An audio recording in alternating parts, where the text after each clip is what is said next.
Muy buenos días, buenas tardes o muy buenas noches, según desde donde te encuentres.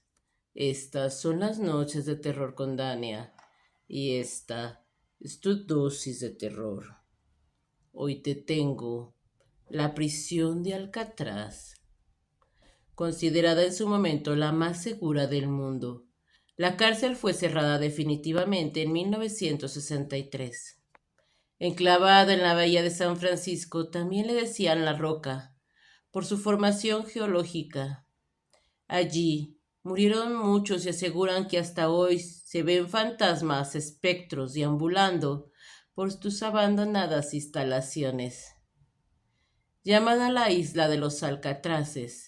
Allí los norteamericanos crearon el penal de máxima seguridad más eficaz del mundo, pero también el más terrible por los inhumanos tratos que allí se les daba a los presidiarios. En 1775, el explorador español Juan Manuel de Ayala, fundador de la ciudad de San Francisco, descubrió oficialmente la isla y estableció allí el primer presidio, el cual era conocido como la cárcel de los Alcatraces, por las numerosas aves alcatraces que anidaban en sus costas. Posteriormente solo se llamó la cárcel de Alcatraz, hasta su definitivo cierre, que fue oficialmente el 21 de marzo de 1963. A lo largo de sus casi 30 años de funcionamiento, albergó a 1.545 criminales. Cada guardia tenía a su cargo 3 presos. Se produjeron 14 intentos de fuga y solo 3 personas consiguieron escapar de la isla. Nunca fueron encontrados. La penitenciaría se utilizó durante la época de la colonia, la independencia, la guerra entre Estados Unidos y México y hasta 1963, en que dejó de funcionar definitivamente. Al principio la cárcel sirvió para encerrar a los indios norteamericanos e indígenas mexicanos, que rehusaban sujetarse a las autoridades norteamericanas. En la Guerra Civil Norteamericana, allí eran encarcelados los enemigos y traidores, y desde principios de siglo sirvió como prisión militar para allí guardar a asesinos y gente muy peligrosa, hasta psicópatas. Desde entonces se convirtió en el penal de máxima seguridad más eficiente y terrorífico del mundo. El pobre preso que tenía la mala suerte de caer en la cárcel de Alcatraz realmente entraba en la antesala del infierno. Allí las leyes eran tan duras que todo prisionero que llegaba más le valía morir antes de que estar en ese sitio. Nadie podía hablar con nadie, solo los pájaros que se posaban en la isla eran el único nexo con el mundo exterior. Algunos se enloquecían al punto que terminaban hablando con los pájaros.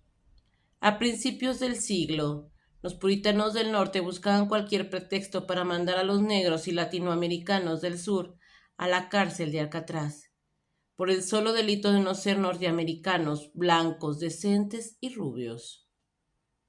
En la época de Al Capone, en los años 20, en la ley seca, hasta la fecha de cierre del penal, se establecieron en la cárcel las tristemente célebres cadenas de presidiarios, con las que se encadenaban a varios presos casi en fila india y los obligaban a realizar pesados trabajos forzados hasta morir.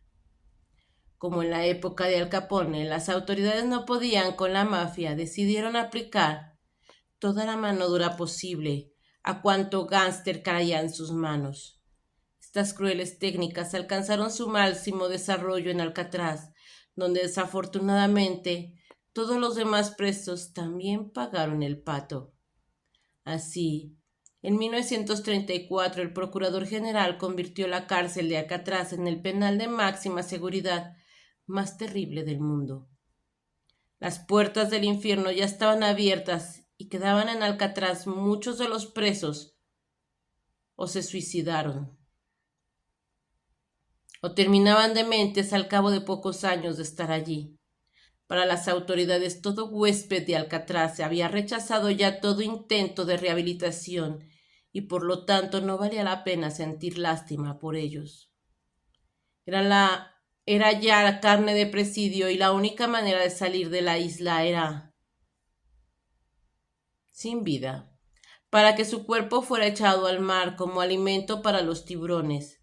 La isla estaba rodeada por numerosos tiburones que, al menor intento de fuga por agua, se encargaban rápidamente de los desdichados fugitivos. Además, los guardias estaban fuertemente armados con ametralladoras, pistolas y rifles de alto poder. Tenían órdenes de disparar ante la menor alteración del orden. Muchos provocaban desórdenes para encontrar en una bala salvadora el alivio del calvario de su sufrimiento. La introducción de armas a los presos era prácticamente imposible y muchos andaban esquizofrénicos, dementes o a punto de enloquecer totalmente. Tan inhumana era esa cárcel que el propio Al Capone enloqueció y quedó convertido en un despojo humano cuando fue trasladado a ese lugar por evasión de impuestos. La sífilis torturó a Al Capone durante su estadía en prisión 4 años y medio, y en 1939 fue trasladado a una cárcel para pacientes terminales donde murió el 25 de enero de 1947. Una barrera inquebrantable, el presidio de Alcatraz fue famoso mundialmente, ya que era prueba de fugas, como quedó comprobado en varias ocasiones, en el periodo comprendido entre 1934 y 65. 35 hombres intentaron escapar. 7 murieron a manos de los guardias, 22 fueron recapturados y los demás sirvieron de almuerzo a los tiburones.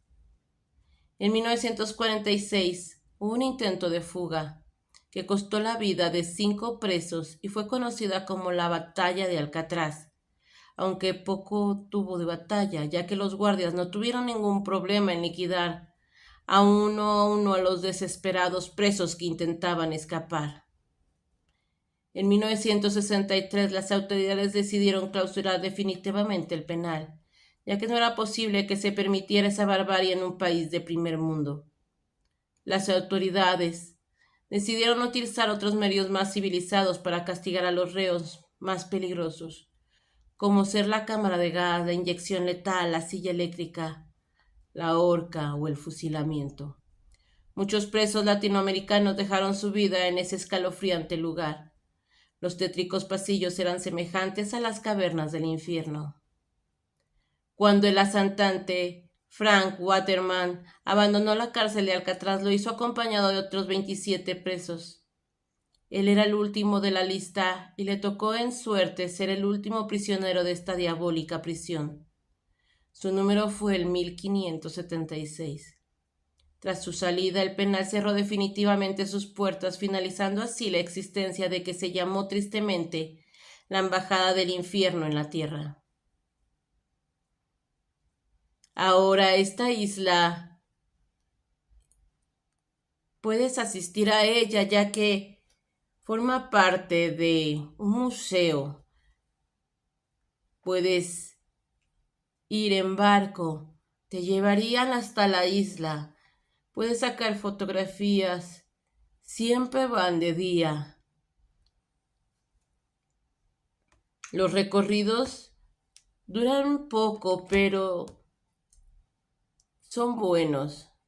Muchos han escuchado voces incorpóreas, han visto figuras asomarse por entre los barrotes, pero alguien capturó a una mujer de los años 30 en una celda donde no había nadie. Te dejo aquí la fotografía. Dime tú si visitarías esta cárcel, pero de noche. Tal vez te encuentres con rejas que abren y cierran, o tal vez te encuentres con Al Capone. No lo sé. Déjamelo saber en los comentarios qué piensas debido a que esta leyenda se terminó. Y si te ha gustado, por favor dale like, suscríbete, toca la campanita para que así te lleguen las notificaciones cada vez que yo suba relatos a mi canal. Esto ha sido todo por hoy y que pases muy buenas noches. Por cierto, te dejo la fotografía. Juzga tú si fue un reflejo o un espectro.